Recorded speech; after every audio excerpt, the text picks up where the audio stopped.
dernière fois, nous avons vu qu'avec une représentation absolue de Dieu, eh bien, on finissait très souvent par réduire, par mépriser l'homme. Et donc, ce n'est pas une bonne piste. Aujourd'hui, nous allons parler d'un autre danger. Une représentation de Dieu qui explique tout, y compris et en particulier le malheur, le mal, la souffrance. Bien sûr, la vie est belle, mais la cruauté en fait partie.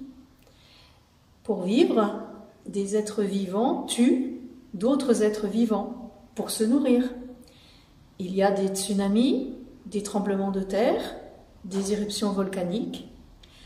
Alors c'est vrai qu'un certain nombre de ces phénomènes sont la conséquence d'un agir humain déraisonnable, et on s'en rend compte aujourd'hui. Mais pour d'autres, comme la chute d'une météorite, les hommes n'y sont pour rien. Alors on peut expliquer l'enchaînement des effets, mais est-ce que cela va consoler les gens qui soudain voient leur famille, leur maison disparaître sous une vague gigantesque? Les explications que nous fournissent le savoir scientifique et technique sont précieuses pour prévenir le genre de catastrophe, mais elles ne justifient pas les souffrances, les victimes, les morts. Faut-il dire alors que les drames liés à la nature sont des punitions de Dieu pour les péchés des hommes? On l'a beaucoup dit autrefois.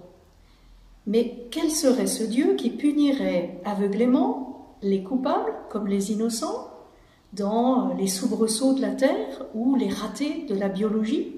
Un Dieu offensé qui se vengerait sur les hommes?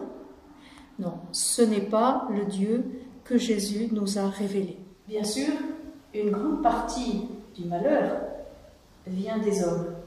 Les guerres, les violences de toutes sortes. On dit volontiers que c'est la contrepartie de leur liberté. C'est vrai pour une part, mais quand on n'a pas la maîtrise de toutes les circonstances de son existence, est-ce qu'on choisit toujours le mal qu'on fait? Vous direz que pour cette forme de mal qui vient des hommes, on a une explication, le fameux péché originel. Pendant des siècles, l'Église, surtout en Occident, en a fait la source de tous les maux de l'univers. Cela enlève à Dieu toute responsabilité dans sa création. Mais le récit de la Genèse veut seulement dire que pour ce qui est du mal dont nous sommes les auteurs, eh bien, il nous précède, il nous dépasse, il nous guette en tout temps et en tout lieu, et qu'aucun être humain, depuis le commencement, n'est à l'abri du risque de faire le mal ou d'en être le complice.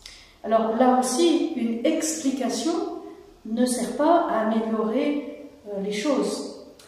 Si pour justifier Dieu, il faut accabler l'homme, eh bien Dieu n'est pas encore ce que nous croyons. Le mystère de la souffrance et du mal reste et restera entier.